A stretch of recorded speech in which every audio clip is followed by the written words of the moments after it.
Apakah ketika panjenengan meminta amalan ini dan saya berikan amalannya, sampean siap untuk mengamalkannya? Coba sekali lagi, yang tidak siap untuk mengamalkan amalan ini boleh tidak mengikuti amalan ini.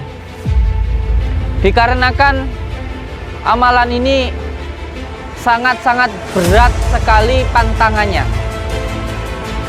Yang pertama, amalan ini disebut dengan asma sungai Rajeh. Yang pertama, pantangannya tidak boleh dibaca dekat dengan orang hamil, karena energinya sangat besar sekali, bisa mengakibatkan keguguran. Di dalam melakukan perjalanan ini nanti, setiap orang yang melakukan perjalanan pasti akan mengalami sebuah cobaan. Apakah itu yang bersifat kesenangan maupun yang bersifat kesusahan. Bismillahirrahmanirrahim.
Assalamualaikum warahmatullahi wabarakatuh. Bismillah, alhamdulillah, wa syukurillah, wa la hawla wa la quwata illa billah. Amma ba'd. Saudara-saudaraku semuanya, alhamdulillahirabbil alamin. Segala puji bagi Allah yang telah memberikan kita kenikmatan sehat, yang mana nikmat sehat ini Masya Allah luar biasa sekali manfaatnya, dan subhanallah sangat luar biasa sekali kenikmatannya yang diberikan Allah kepada kita, sehingga seandainya seluruh air yang di lautan ini dijadikan sebagai pena dan seluruh daun yang ada di dunia ini dijadikan buku untuk menulis semua nikmat-nikmat Allah yang diberikan kepada kita, tidak akan pernah cukup, karena begitu banyak nikmat Allah yang diberikan kepada kita. Nikmat kita bisa bernafas, nikmat kita bisa melihat, nikmat kita bisa mendengar, nikmat kita bisa duduk. Ini suatu nikmat Allah yang luar biasa, sehingga kita tidak akan mungkin mampu untuk menulisnya. Pernah sampai menghitung nafas yang diberikan Allah kepada kita? 1 jam aja udah berapa nikmat nafas Allah yang diberikan kepada kita? Sangat banyak sekali. Oleh sebab itu sepatutnya kita bersyukur kepada Allah, karena bisa jadi duduk yang kita laksanakan saat ini adalah duduk yang diharapkan oleh banyak orang yang ingin duduk seperti kita, karena tidak bisa duduk. Ada yang terkena penyakit ambeien, sehingga kalau duduk pun sakitnya luar biasa. Oleh sebab itu saya minta untuk semua anak-anakku, saudara-saudaraku semuanya, ketika mengamalkan amalan ini, tolong ditanamkan di dalam hati, dimasukkan ke dalam kolbu, niatkan satu saja, yaitu untuk mencari ridha Allah, bukan untuk mencari kesaktian, bukan untuk terawangan, bukan untuk supaya jaduk, bukan untuk supaya kebal. Karena panjenengan ini sekarang saya berikan amalan, maka tugasnya panjenengan untuk mengamalkan. Saya tanya ke panjenengan, apakah panjenengan sudah siap untuk mengamalkan? Dijawab dengan tegas dan penuh tanggung jawab. Karena ketika panjenengan nanti meminta amalan dari saya dan saya berikan amalan itu, berarti panjenengan punya tanggung jawab untuk mengamalkan amalan ini. Amalan itu ialah perjalanan. Perjalanan untuk mendekat kepada Allah, mencari ridha Allah. Apakah ketika panjenengan meminta amalan ini dan saya berikan amalannya, sampean siap untuk mengamalkannya? Coba sekali lagi, yang tidak siap untuk mengamalkan amalan ini boleh tidak mengikuti amalan ini. Dikarenakan amalan ini sangat-sangat berat sekali pantangannya. Yang pertama, amalan ini disebut dengan Asma Sungai Rajah. Sanadnya dari Syekhona Khalil sampai ke Nabi Khidir alaihissalam. Pertama kali saya mendapatkan amalan ini dari Gus Rohim. Gus Rohim mendapatkan dari Yai Ahmad Muhammad. Yai Muhammad mendapatkan dari Syekhona Khalil Jember di Madura. Saya dapatkan dari Pondok Tempuran. Dan asma ini disebut dengan Asma Sungai Rajah. Rajah yang artinya adalah besar. Dan ini adalah bahasa Madura. Jadi Sungai Rajah ini ada 3 versi dulu. Yang pertama ada versi Cirebon, dan yang terakhir yang paling tinggi ialah versi Madura. Dan ini dari versi Madura Selatan. Asma ini lisan bilisan. Dia tidak boleh ditulis. Jadi lisan bilisan itu dari mulut ke mulut. Jadi ketika saya membaca, panjenengan mengikuti, dan 3 kali ucapan harus hafal. Asma ini yang pertama pantangannya tidak boleh dibaca dekat dengan orang hamil, karena energinya sangat besar sekali, bisa mengakibatkan keguguran.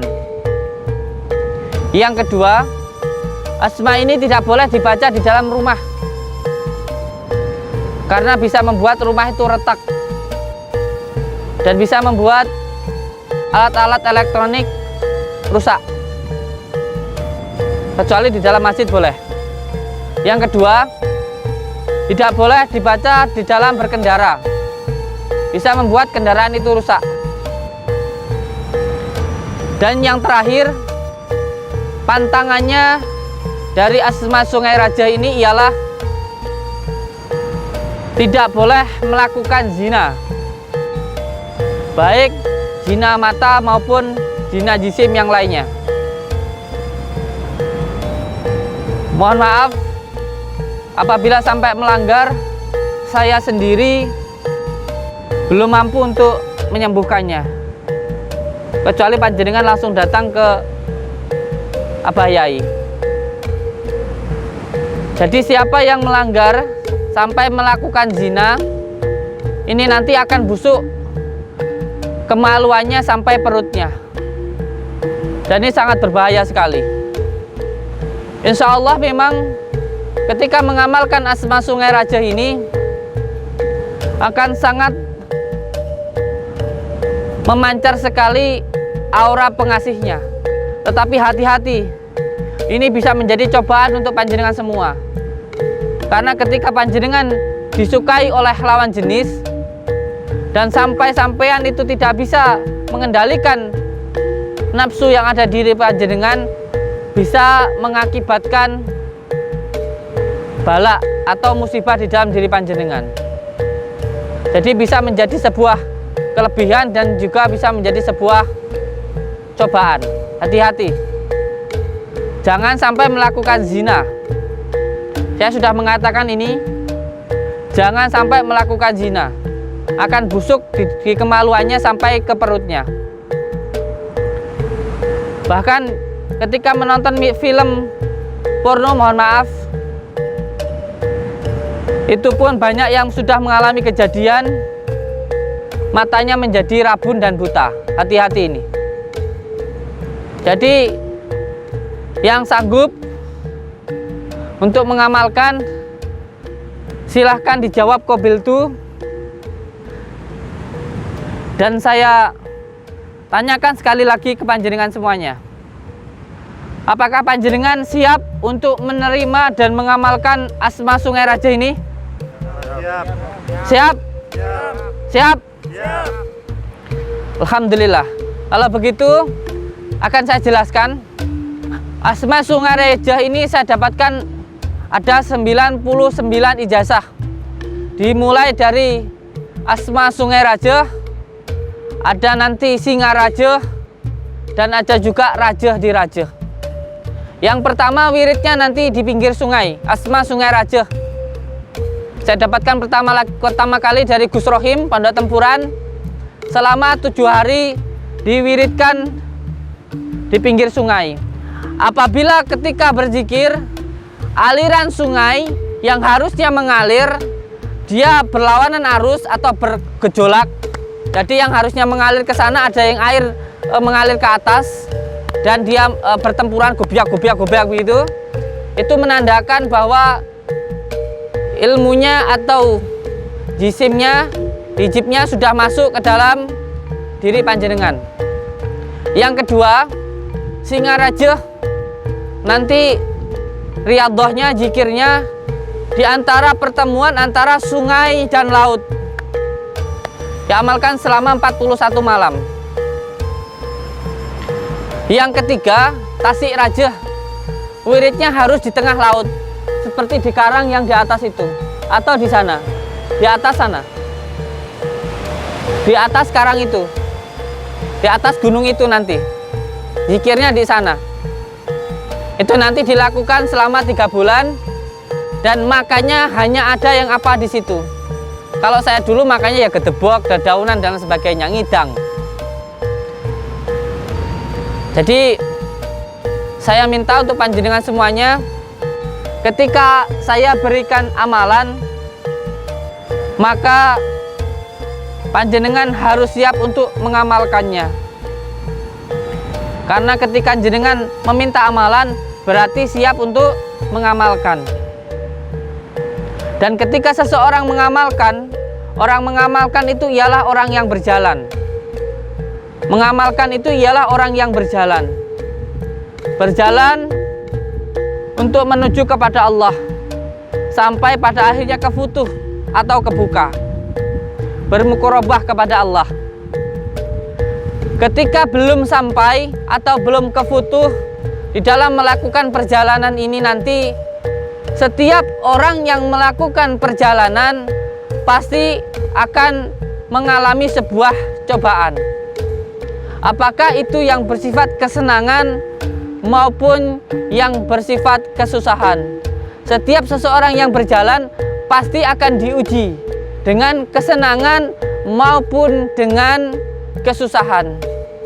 Jadi ketika mengamalkan ini nanti, panjenengan seumpamanya melihat keris, panjenengan melihat batu yang bisa menyala, panjenengan ada yang mendatangi seperti memakai jubah, mengaku wali, mengaku kiai, mengaku nabi, dan mengaku malaikat dan sebagainya. Jangan pernah tertuju pada hal itu. Jangan dianggap. Sebab panjenengan seperti pohon yang dimana pohon itu banyak batang-batangnya. Batangnya ada yang seperti keris, seperti batu, gampang disukai orang, gampang mendapatkan rezeki. Itu hanya batang-batangnya saja. Kalau bisa mendapatkan pohonnya atau satu, yaitu ridha Allah, maka semuanya akan dapat. Tetapi kalau hanya tertuju pada batangnya, yaitu kesaktian, keris, batu, atau orang-orang yang datang mengaku wali, mengaku sebagai guru, jangan sampai tertuju pada hal itu. Niatkan satu saja, yaitu untuk mencari ridha Allah. Kalau hanya dapat kesaktian, ya hanya sakti tok, tidak dapat ridha Allah, selamat tidaknya ya nggak tahu. Kalau tertuju pada keris, dapatnya ya cuman keris tok, masalah selamatnya ridha Allah nggak tahu. Setiap seseorang melakukan perjalanan atau mengamalkan, nah ketika mengamalkan itu orang itu berjalan mendekat Allah, pasti ada cobaannya. Yang pertama pasti akan diuji dengan kesenangan, yang kedua pasti akan diuji dengan kesusahan. Setiap seseorang yang melakukan perjalanan atau ketika mengamalkan pasti akan diuji dengan kesusahan maupun dengan kesenangan.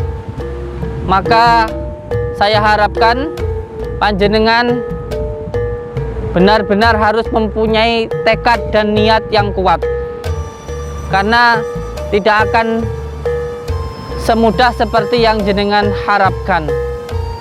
Kuncinya satu, niat untuk mencari ridha Allah, itu saja. Ketika niatnya satu untuk mencari ridha Allah, maka semuanya akan didapatkan. Dan setiap orang yang melakukan perjalanan pasti diuji dengan kesenangan maupun dengan kesusahan. Sama seperti panjenengan melakukan perjalanan. Yang penting niatnya kepada Allah, insya Allah semuanya akan mudah. Ketika melakukan perjalanan, di jalan melihat sesuatu hal yang indah, apakah itu kesaktian, apakah itu benda pusaka, apakah itu terawangan, apakah itu raga sukma, apakah itu harta, yang terpenting tidak tertuju pada hal itu. Anggap semua itu adalah bentuk dari nikmat-nikmat Allah. Yang penting hati kita tidak tertuju pada hal itu. Mendapatkan hal itu, diberikan hal itu tidak apa-apa, yang penting tidak tertuju pada hal itu. Niatkan semuanya untuk mencari ridha Allah. Atau ketika di jalan diuji dengan kesusahan, ngantuk, lapar, haus, maka di situ niatnya harus tetap untuk mencari ridha Allah.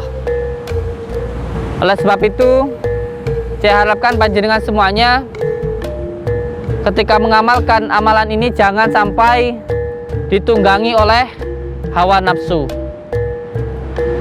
Niatkan satu untuk mencari ridha Allah. J. Saya minta sebelum saya ijazahkan, panjenengan semuanya sebutkan nama diri sendiri lalu nama ibu kandung.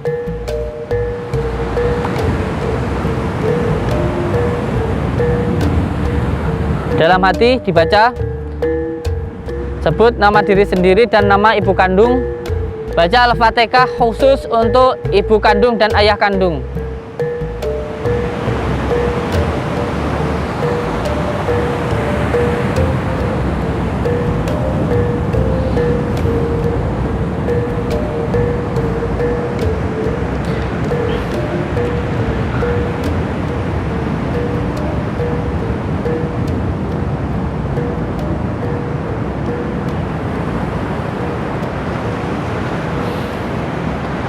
Dan apakah manfaat atau fadilah di dalam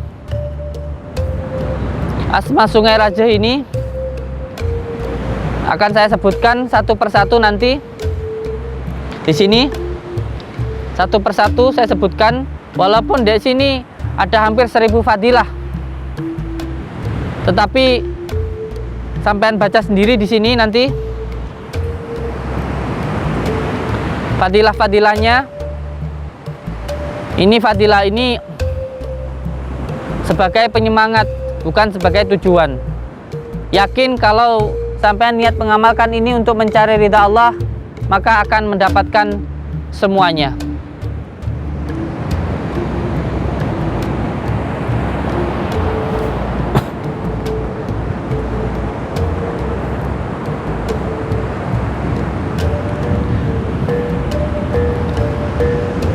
Silahkan asmanya dibaca, ikuti. Asma ini lisan bilisan, jadi harus hafal, tidak boleh ditulis. Paham? Bismillahirrahmanirrahim. Inna kuwata.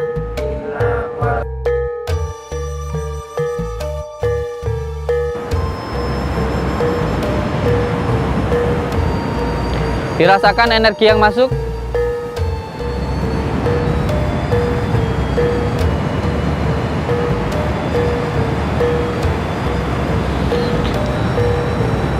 Dirasakan. Yang perlu untuk jenengan pahami bahwa asma ini asma yang sudah matang. Insya Allah tidak perlu wirid. Insya Allah asma ini disebut juga asma yang sudah matang.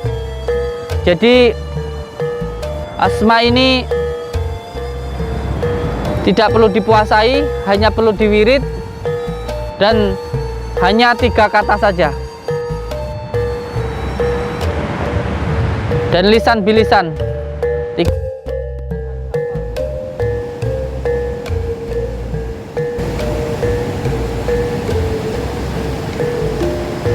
Ulangi lagi, tangannya rentangkan ke depan. Tangannya rentangkan ke depan sendiri, dan langsung diikuti gerakannya. Bismillahirrahmanirrahim. Bismillahirrahmanirrahim. Inna kuwata. Inna kuwata. Inna kuwati. Inna kuwati. Nakabanata.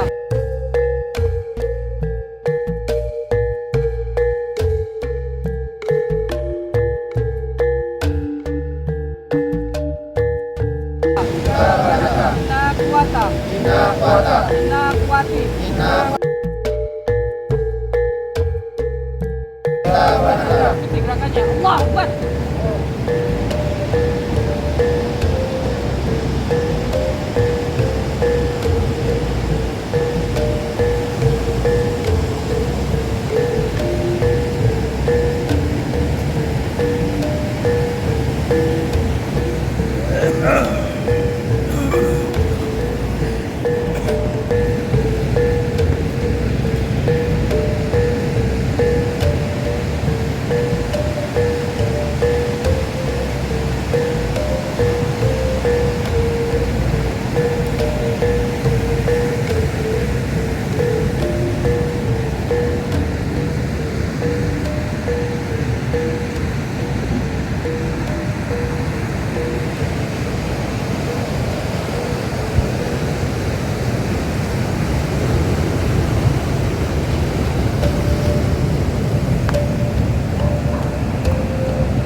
Ya. Bismillahirrahmanirrahim.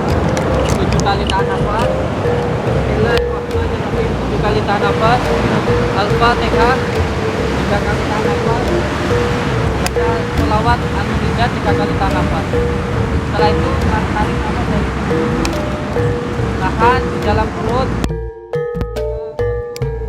Lepaskan dari perut. Allah. Terus tarik nafas lagi.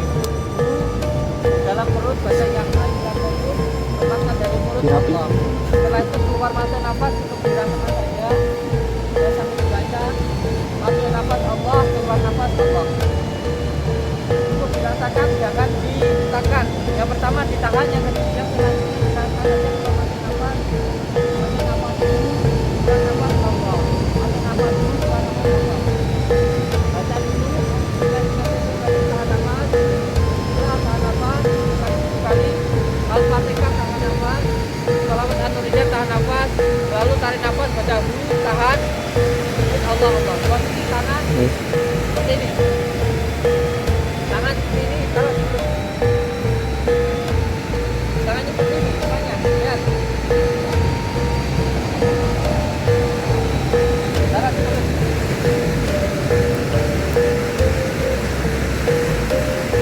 Relax ya, ya. Mulai. Tarik nafas, baca.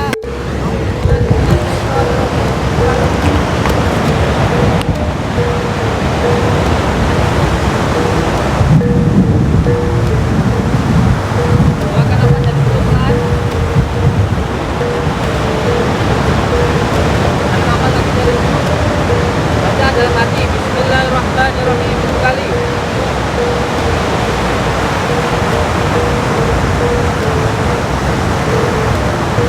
Buang nafas dari mulut pelan. Tarik nafas lagi dari mulut. Sudah Al-Fatihah.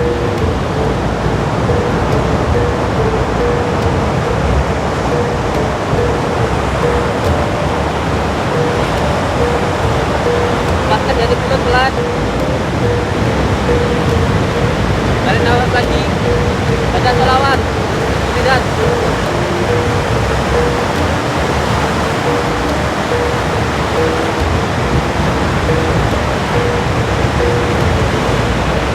Nafas dari mulut pelan. Tarik nafas dari hidung. Baca dalam hati. Malik Yaumiddin. Allahul Haq. Ya Allah, berikanlah saya yang baik, yang positif untuk diri saya, keluarga saya, agama saya, dan negara saya. Bismillah, bismillah, bismillah. Buang nafas dari mulut pelan. Rasakan keluar masuk nafas. Sampai zikir Allah, Allah, Allah, Allah.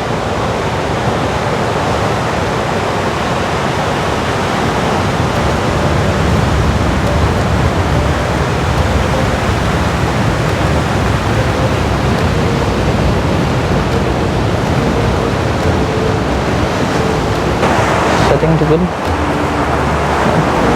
Iya.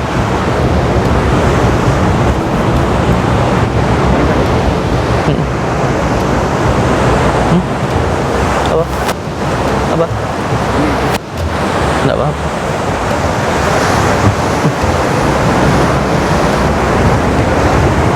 Ya tak setting dulu ya.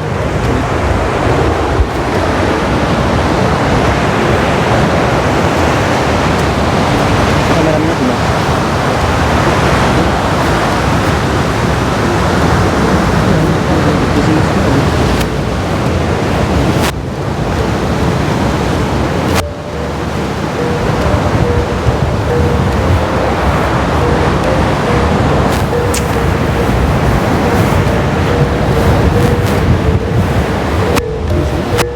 Bawa.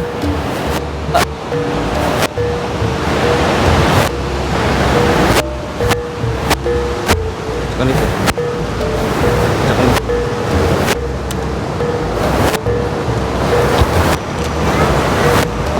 Gimana?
Gak apa-apa itu goyangan.